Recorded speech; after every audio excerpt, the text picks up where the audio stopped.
Bom dia, a graça e a paz do Senhor Jesus. Eu quero nesta manhã, deste dia, compartilhar com vocês uma palavra que o Senhor colocou aqui no meu coração. Essa palavra, ela fala a respeito de Saulo, quando ele estava indo a caminho de Damasco para perseguir os cristãos, e Jesus Cristo se apresentou, Jesus Cristo apareceu para Saulo naquele caminho de Damasco. E daquele momento em diante, Deus mudou a vida de Saulo. Então, Saulo ele foi criado, né, e instruído por Gamaliel, que o instruiu, criado na palavra, né, na instrução da palavra. Foi o fariseu chamado Gamaliel, que instruiu, ensinou a Saulo a palavra, a lei, a Torá. E Paulo tinha grande zelo, aliás, Saulo tinha grande zelo pela palavra de Deus, e ele achava que os cristãos estavam trazendo problemas. Então ele odiava os cristãos. Então ele perseguia as igrejas de Cristo, pensando que estava servindo a Deus. Então Saulo foi abordado por Jesus Cristo no caminho de Damasco. E ali Jesus Cristo virou para Saulo e falou: Saulo, Saulo, por que me persegues? Saulo, de um susto, caiu no chão, né? E as pessoas que estavam junto com eles também ficaram atônitos. Eles ouviam a voz de Jesus, mas somente Saulo conseguia conversar com Jesus Cristo. Então Jesus perguntou para Saulo assim: por que me persegues? Aí ele falou: quem és tu, Senhor? Eu sou Jesus, o Nazareno, a quem tu persegues. E ali Jesus Cristo anunciou a graça a Saulo. Então Saulo, com aquela aparição de Jesus, Saulo ficou totalmente atônito. E ali Jesus Cristo anunciou a salvação para ele. Veja bem, irmãos, meus queridos, minhas queridas, veja bem, Saulo era um grande perseguidor da igreja. Ele dava trabalho, ele matava, ele perseguia adultos, idosos, crianças, ele acabava com todos no caminho dele. E essa intenção era a intenção dele quando ele estava indo a caminho de Damasco, para perseguir a igreja, onde Jesus abordou Saulo e teve ali uma conversa com Saulo. E ali Saulo se converteu ao Senhor Jesus. Ali Saulo pôde entender que ele estava perseguindo a Jesus Cristo e não aos cristãos, estava perseguindo a Jesus Cristo. Então, Jesus Cristo mesmo, através daquela situação, Saulo ele ficou cego, ficou atônito, e o Espírito Santo falou a Saulo que ele procurasse a Cornélio, né? Ele procurasse a Cornélio, que Cornélio lhe daria as instruções do que ele fazia. Então é onde ele procura este servo de Deus, Cornélio, e ali o Espírito Santo já tinha dito a Cornélio que Saulo era convertido, que era para ele ir lá orar com ele. Então Cornélio foi, mesmo preocupado, porque ele sabia que Saulo era um grande perseguidor, mas Cornélio foi. E ali ele impôs as mãos sobre Saulo. E Saulo voltou a enxergar, uma vez que ele já estava há 3 dias em jejum, sem comer, sem beber e cego. E totalmente atônito. Então, quando Cornélio orou para Saulo, Saulo converteu a Jesus Cristo. Dali em diante nós vimos ali todo um decorrer aí da palavra que Saulo, totalmente transformado e naquele primeiro amor, começou a anunciar Jesus Cristo no lugar que ele tinha ido para acabar com os cristãos. E ali ele recebe o nome hebraico de Paulo, que era o significativo, né, hebraico, né, do nome de Saulo era Paulo, o outro nome em hebraico. Então, irmãos, perseguidor agora se tornaria um perseguido. E a palavra que eu quero deixar aqui, irmãos, é que o antigo Saulo, que perseguia a igreja com aquele zelo, quando ele se converteu a Jesus Cristo, ele passou a usar toda aquela paixão. Jesus Cristo usou toda aquela paixão que Saulo tinha, todo aquele zelo que ele tinha, achando que estava servindo a Deus. O Espírito Santo aproveitou tudo. Tudo, tudo, tudo, tudo. Então, aquela paixão, aquele amor,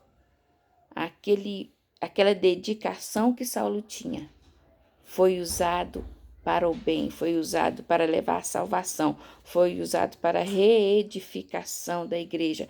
Ele que destruía, que derrubava, que acabava com os cristãos, ele passou a reedificar. Então, a vida dele que tinha sido totalmente destruída através daqueles conceitos antigos que ele aprendeu, estava sendo totalmente restaurada. E Deus aproveitou todas as fraquezas de Saulo, todo aquele currículo anterior da vida dele. Deus aproveitou para levantar sua igreja, para reconstruir o templo. E isso consta ali em Atos 9, irmãos, versículo 1 até o 31. Quando a gente vai para Atos 15, né, que ali Saulo, já chamado de Paulo, está pregando o evangelho aos gentios.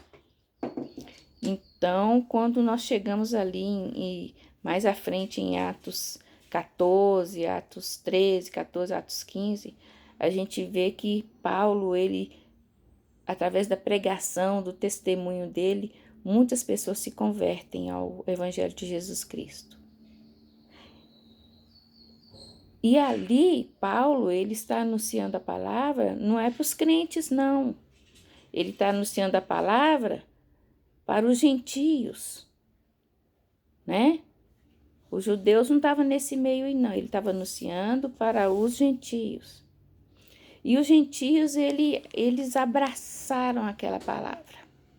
Eles abraçaram aqueles ensinamentos, o anúncio das boas novas, que é o evangelho de Jesus Cristo. Eles abraçaram e ficaram naquele primeiro amor que Saulo também tinha, com aquele zelo. E quando nós chegamos em Atos 15, nós vemos que muitos também dos judeus, dos fariseus, da seita, que tinham convertido ao evangelho, que tinham também se convertido a Jesus Cristo, eles ainda traziam dentro de si algumas tradições, que eles queriam impor essas tradições aos gentios também, aos não-judeus, convertidos ao cristianismo, convertidos à graça de Deus. Então, eles se levantaram e começaram a usar a pregação de Saulo, dizendo que ele não estava pregando o evangelho pelo Espírito Santo, que aquelas coisas que ele estava ensinando eram erradas, que os gentios, para eles ser considerados cristãos, eles deveriam seguir a Torá, eles deveriam seguir a lei de Moisés. E o que eles estavam cobrando ali dos gentios, esses fariseus convertidos, né? Convertidos ao evangelho, eles estavam querendo impor aos gentios a circuncisão. Porque eles diziam o seguinte, que se eles não circuncidassem, eles não seriam salvos. Olha aqui que fala em Atos 15, 1. Então, alguns que tinham descido da Judéia ensinavam assim os irmãos: se vos não circuncidardes, conforme o uso de Moisés, não podeis salvar-vos. Então, eles diziam que tudo aquilo que eles tinham feito, que eles tinham ouvido através de Paulo, não teria validade se eles não circuncidassem, se não tivesse a circuncisão. Que a salvação deles, a aceitação deles a Cristo seria a partir disso aí. Então, irmãos, às vezes a gente tem muitas pessoas, cristãos na igreja, ou pessoas que se dizem cristãos, também de outras denominações que servem também ao Senhor, a gente tem, que eles querem impor a salvação, eles querem incluir a lista de doutrina deles, o que é necessário para a salvação.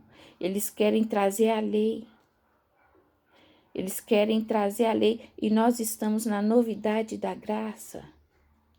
A graça é um favor imerecido, quer dizer, esse favor imerecido ele foi totalmente consumado por Jesus Cristo quando ele foi crucificado, e ali na cruz ele morreu.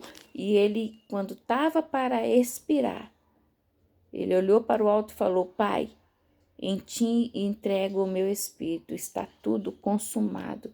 E ali, quando ele falou que estava tudo consumado, ele morreu. Então, ali, ele assumiu nossa culpa, ele assumiu o nosso pecado, ele assumiu a nossa transgressão, e ali, ele, tendo assumido a nossa culpa e o nosso pecado, ele pagou a nossa dívida e nos tornou livres para servir a Deus em espírito e em verdade. Então, nós não temos que querer impor às pessoas: olha, essa igreja está certa, aquela igreja está errada. Não. É isso que estava acontecendo aqui, ó, em Atos, quando começou a igreja, que a igreja começou em Atos dos Apóstolos, ali no capítulo 2, quando o Espírito Santo desceu ali no Pentecostes, quando o Espírito Santo desceu sobre os discípulos e cada um falava línguas no idioma de cada pessoa que estava ali, para que todos recebessem o anúncio da salvação, o anúncio de Jesus Cristo. Então, ali, Paulo pregava o evangelho de Jesus Cristo. E muitos da seita dos fariseus, além de pregar Jesus Cristo, eles incluíam a lei, a Torá, os costumes dos judeus, que um deles era a circuncisão. E eles colocavam assim: olha, se vocês não circuncidarem, vocês não serão salvos, a salvação de vocês depende disso. E não, a salvação nossa, ela depende unicamente de Jesus Cristo. E Jesus Cristo pagou a nossa culpa, a nossa dívida, o nosso pecado. Ele pagou ali no madeiro. Então, hoje nós vivemos debaixo da graça de Deus. Então, teve que acontecer um concílio em Jerusalém, para que se reunissem ali a igreja, os apóstolos, os anciãos da igreja, eles se reunissem junto com Paulo e Barnabé para que pudessem discutir esse assunto. E ali ainda teve, pessoas indo contra, pessoas convertidas. Veja bem, tendo tido Paulo e Barnabé não pequena discussão e contenda contra eles, resolveu-se que Paulo e Barnabé e alguns dentre eles subissem a Jerusalém aos apóstolos e aos anciãos sobre aquela questão. Era essa questão da circuncisão, que eles só seriam aceitos, os novos cristãos, os gentios, só seriam considerados cristãos se eles circuncidassem. Então, Paulo levanta ali e fala para eles que eles estavam querendo impor aos gentios a lei, a circuncisão, de uma coisa que eles nem cumpriam, eles queriam impor aos gentios, aos novos cristãos. Então, teve muita contenda, muita dissensão entre as igrejas, por isso foi necessário esse concílio de Jerusalém para discutir essa situação, essa assembleia em Jerusalém. E eles sendo, versículo 3 aqui do capítulo 15, irmãos, e eles sendo acompanhados pela igreja, passaram pela Fenícia, por Samaria, contando a conversão dos gentios, davam grande alegria a todos os irmãos. Quando, porém, chegaram a Jerusalém, foram recebidos pela igreja e pelos apóstolos e anciãos, e lhes anunciaram quão grandes coisas Deus tinha feito. Então, Paulo e Barnabé estavam ali, quando eles chegaram a Jerusalém, para aquela conferência, para aquela reunião, para aquele concílio, para discutir a situação. Então, naquele momento, no versículo 5, fala: alguns, porém, da seita dos fariseus, que tinham crido, se levantaram, dizendo que era mister circuncidá-los e mandar-lhes que guardassem a lei de Moisés. Congregaram-se, pois, os apóstolos, que são os pais da igreja, eram os pais da igreja, e os anciãos para considerar este assunto. E havendo grande contenda, porque Paulo não aceitou isso não.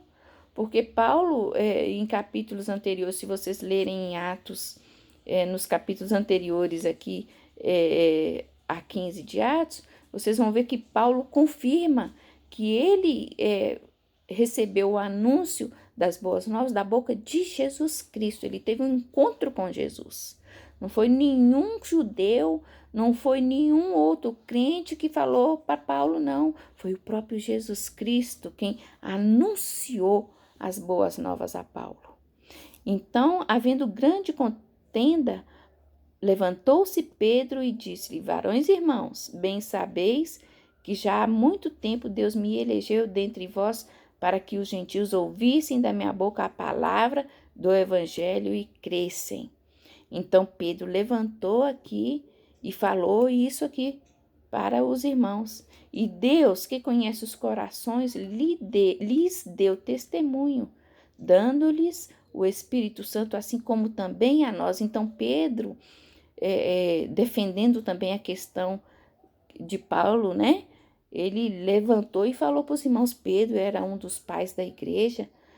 Pedro, ele estava citando aqui aquele momento em que ele teve fome, que ele estava ali no sobrado, ali no terraço, lá à beira da praia, na casa de Simão, e que foi enviado uns varões na casa lá para buscá-lo, para que ele anunciasse a Jesus Cristo para o Cornélio, né?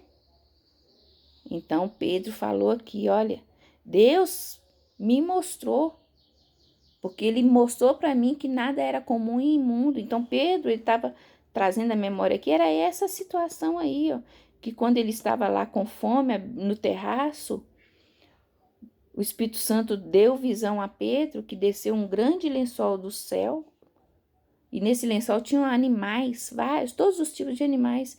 E o Senhor falar com ele: levanta, Pedro, mata e come.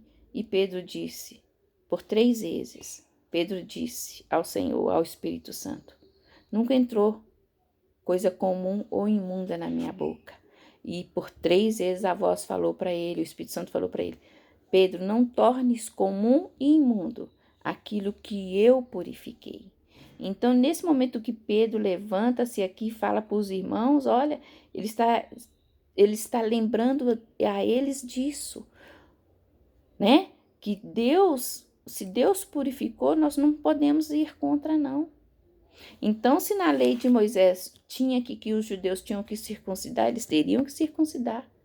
Mas não impor aos gentios, aos recém-convertidos, aos romanos, né, os gentios em geral, que eles deveriam circuncidar para ser salvos. Então, Deus mostrou aqui para Pedro, Deus confirmou aqui para Pedro que a graça dele é para todos. Deus não escolhe placa de igreja. Deus escolhe os nossos corações, a nossa obediência, que é melhor do que sacrifícios. Então, Deus, que conhece os corações, lhes deu testemunho, dando-lhes também o Espírito Santo.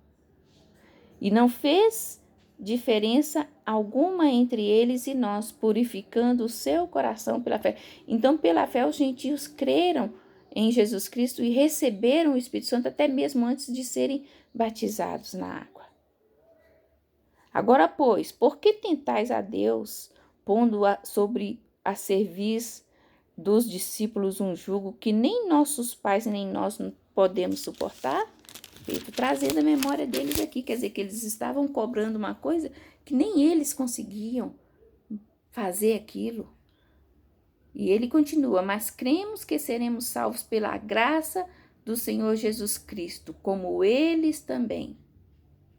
Então toda a multidão se calou e escutava a Barnabé e a Paulo, que contavam quão grandes sinais e prodígios Deus havia feito por meio deles entre os gentios. Então, se nós continuarmos aqui, lendo a palavra, a gente vai ver que todos concordaram que aquilo era certo, que eles estavam realmente anunciando o evangelho de Jesus Cristo pela inspiração do Espírito Santo. E ali Deus levanta Tiago, o meio-irmão de Jesus, que ele creu em Jesus somente depois que Jesus morreu e ressuscitou, né? Ele era filho de José e Maria. Então Tiago se levanta, o povo todo calou quando Pedro falou desse jeito, né? Então Tiago se levantou e tomou a palavra dizendo: varões e irmãos, está no versículo 13, ouvi-me. Simão relatou como, primeiramente, Deus visitou os gentios para tomar deles um povo para o seu nome. E com isto concordam as palavras dos profetas, como está escrito: depois disto voltarei e reedificarei o tabernáculo de Davi, que está caído. Levantá-lo-ei das suas ruínas e tornarei a edificá-lo, para que o resto dos homens busque ao Senhor, e também todos os gentios sobre os quais o meu nome é invocado, diz o Senhor, que faz todas estas coisas, que são conhecidas desde toda a eternidade. Pelo que julgo que não se deve perturbar aqueles dentre os gentios que se convertem a Deus, mas escrever-lhes que se abstenham das contaminações dos ídolos, da prostituição, do que é sufocado e do sangue. Porque Moisés, desde os tempos antigos, tem em cada cidade quem o pregue, e cada sábado é lido nas sinagogas. Então, nas sinagogas era isso que era lido. Era uma vez por semana. Nas sinagogas, eles liam a Torá, dava essa instrução bíblica da lei sobre os profetas, e depois desse tempo aí, eles davam a oportunidade de um visitante ou de um convidado trazer o sermão, pregar ali a palavra. Então, ele lembrou os irmãos aqui da lei. E se nós formos ali mais para frente, a gente vai ver que eles decidem aí nesse concílio mandar junto com Paulo e Barnabé a Silas e Judas, chamado Barsabás, que eles eram varões profetas distintos, eles se aprofundavam na pregação da palavra e eram profetas. Então ali, irmãos, Deus usou. Acabou aquela dissensão, foi tudo resolvido aqui no Concílio de Jerusalém, mas nos dias de hoje a gente ainda vive isso. A gente vive ali pessoas que se dizem cristãos e querem impor coisas que muitas vezes nem eles seguem aos novos convertidos. Quer dizer, em vez deles trazerem vida, estão trazendo morte, dissensão entre as igrejas. Irmãos, Jesus Cristo veio para acabar com essas tradições. Ele trouxe para nós o renovo. Não é placa de igreja que salva, não. Quem salva é Jesus Cristo. Então, se nós meditarmos na palavra dia a dia, o Espírito Santo é que é o nosso professor.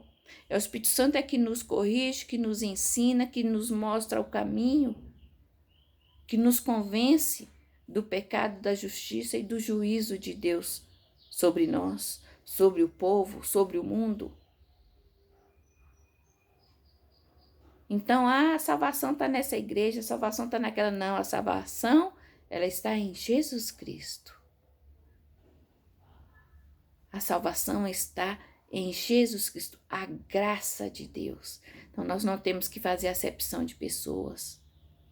Nós não temos que querer fazer distinção, diferença. Olha, nessa igreja está a salvação. Não, não é isso que a palavra de Deus fala, não. A palavra de Deus fala aqui que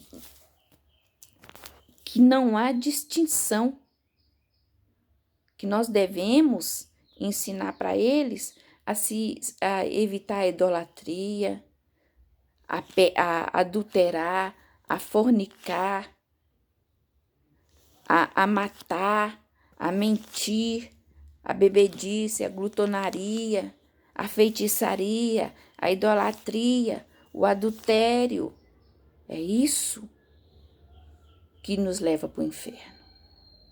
Mas se nós estamos vivendo sob a graça de Deus, nós somos julgados a cada dia, a cada momento. E a palavra de Deus vai nos purificando e nos amoldando para que nós possamos ser um dia a imagem e semelhança de Cristo.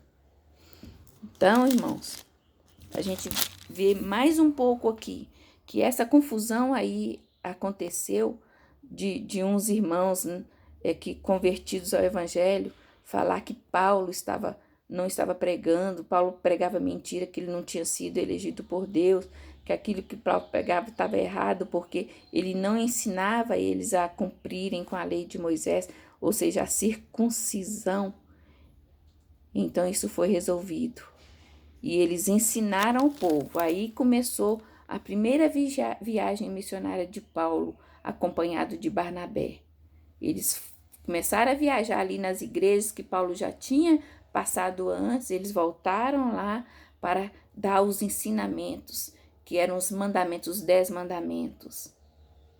Né? Aqui, ó, versículo 25 do capítulo 15. Pareceu-nos bem reunidos, concordemente eleger alguns varões e enviá-los com os nossos amados Barnabé e Paulo, homens que já expuseram a vida pelo nome de nosso Senhor Jesus Cristo.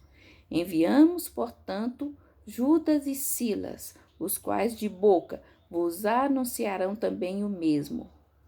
Na verdade, pareceu bem ao Espírito Santo e a nós não vos impor mais encargo algum, senão essas coisas necessárias. 2 pontos. Que vos abstenhais das coisas sacrificadas aos ídolos e do sangue, da carne sufocada, da fornicação. Destas coisas farei bem se vos guardardes. Bem vos vá. Tendo-se eles então despedido, partiram para Antioquia e, ajuntando a multidão, entregaram a carta. E quando a leram, alegraram-se pela exortação, ou seja, pelos ensinamentos. Depois, Judas e Silas, que também eram profetas, exortaram e confirmaram os irmãos com muitas palavras. E detendo-se ali algum tempo, os irmãos os deixaram voltar em paz para os apóstolos, ou seja, para Jerusalém. Mas Silas ficou lá. Pareceu bem a Silas ficar. Paulo e Barnabé ficaram em Antioquia, ensinando e pregando com muitos outros a palavra do Senhor. Então, nós continuando aqui lendo, a gente vai ver que nessas viagens missionárias de Paulo, ele foi ali junto com Silas, Barnabé e Judas para entregar esse ensinamento, para que não houvesse mais distinções entre a igreja de Cristo. Amém, irmãos? Então, nós precisamos não ficar acreditando em disse-me-disse, porque a palavra de Deus, ela é a revelação para nós. Ela revela aquilo que nós precisamos saber. Nós não precisamos ser enganados, porque se nós buscarmos aqui a revelação da palavra, nós temos aqui tudo o que nós precisamos sem ser enganados, porque a palavra de Deus, ela é fiel e verdadeira e ela dura para sempre, ela não caduca. Estou procurando aqui em Timóteo, que eu quero mostrar isso para vocês. Aqui, a palavra.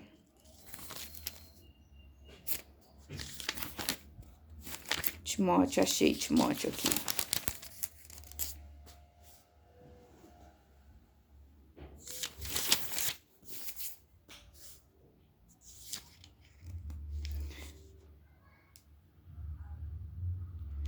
Está em 2 Timóteo, capítulo 3.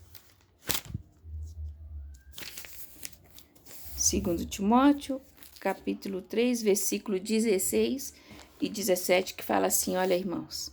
Toda a escritura divinamente inspirada é proveitosa para ensinar, para redarguir, para corrigir, para instruir em justiça, para que o homem de Deus seja perfeito e perfeitamente instruído para toda boa obra. Bendito é o nome do Senhor. Então, irmãos, a palavra de Deus aqui, ela nos ensina. Aqui, em 2 Timóteo, capítulo 3, versículo 16 e 17, confirma isso aí que eu estou falando, que nós temos a palavra de Deus para nos instruir. Se nós não buscarmos meditar na palavra de Deus, irmãos, nós seremos facilmente enganados. Pessoas que vêm parecendo cordeiro, mas na realidade são lobos e salteadores, são bodes. Então, irmãos, vamos nos ater à palavra de Deus, porque a palavra de Deus, ela não mente e ela não caduca. Ela não caduca, ela não passa. A palavra de Deus, ela é para sempre. Só mais um pouquinho aqui que eu quero colocar para vocês. Bendito é o nome do Senhor. No capítulo ainda 3, fala assim, olha, conjuro-te, pois diante de Deus e do Senhor Jesus Cristo, que há de julgar os vivos e os mortos na sua vida e no seu reino, que pregues a palavra, insistas a tempo e fora de tempo, redarguas, repreendas, exortes com toda a longanimidade e doutrina. Toda longanimidade e doutrina, porque virá o tempo que não sofrerão a sã doutrina, mas, tendo comichão nos ouvidos, amontoarão para si doutores conforme as suas próprias concupiscências, ou seja, conforme os seus próprios desejos. Aqui está falando que dias virão, e já estamos tendo esses dias, que as pessoas procurarão os próprios profetas. Olha, você vai falar, profetizar isso, isso e isso na igreja. Então, é o comichão. E desviarão os ouvidos da verdade, voltando às fábulas. Mas tu, sê sóbrio em tudo, sofre as aflições, faze a obra de um evangelista, cumpre o teu ministério, porque eu já estou sendo oferecido por aspersão de sacrifício e o tempo da minha partida está próximo. Isso é Paulo falando. Combati o bom combate, acabei a carreira, guardei a fé. Desde agora a coroa da justiça me está guardada, a qual o Senhor, justo juiz, me dará naquele dia. E não somente a mim, mas também a todos os que amarem a sua vinda. Amém, irmãos? Então, meus irmãos, o desejo que eu tive aqui, nesse tempo aqui, que demorou um pouco, né, meia hora, mais ou menos, eu trazendo várias coisas aqui sobre a palavra de Deus. Eu tentei expor aqui um pouquinho lá da conversão de Saulo, até quando ele é chamado de Paulo e ele evangeliza e ele prega o evangelho e prega Jesus Cristo, o apóstolo dos gentios, Paulo. Então, irmãos, nós não precisamos ser enganados, não. Sabe por quê? Porque a palavra de Deus é a nossa professora, o Espírito Santo é a nossa rédea, é a nossa lei, é o nosso ensinamento, é a nossa luz. Rédea não, é a nossa luz, é aquilo que nos segura. Se nós erramos, o Espírito Santo fala conosco. Ele fala conosco, então ele vai nos ensinando a cada dia, a cada momento da nossa vida. Então, salvação, irmãos. Salvação para quem está me ouvindo. Salvação é em Jesus Cristo. Placa de igreja não salva. Não, placa de igreja não salva. Quem salva é Jesus Cristo e nós estamos debaixo da graça de Deus. Nós estamos debaixo da graça de Deus. Amém? Que Deus abençoe a todos vocês. E eu quero fazer uma oração neste momento. Pai, neste momento, que Tu me impulsionaste pelo Teu Espírito para fazer essa meditação, esse estudo, pequeno estudo da Tua Palavra. Que todas as pessoas que estão me ouvindo neste momento possam ser terra boa, Senhor. Possam ser terra boa, que essa semente lançada ao coração deles, ela possa germinar e possa frutificar e dar frutos a 100 por um. Bendito é o Teu nome. Que nós não venhamos, Senhor, a fazer acepção de pessoas, porque a Tua palavra, a salvação é para todos. E nós cremos na Tua palavra, eu creio na Tua palavra. E eu sei o que Tu tens para mim e o que Tu tens para todos aqueles que clamam para o Teu nome. Portanto, meu Pai, eu oro e clamo a Ti que o Teu Espírito Santo possa continuar nos instruindo através da inspiração da Tua palavra, que ela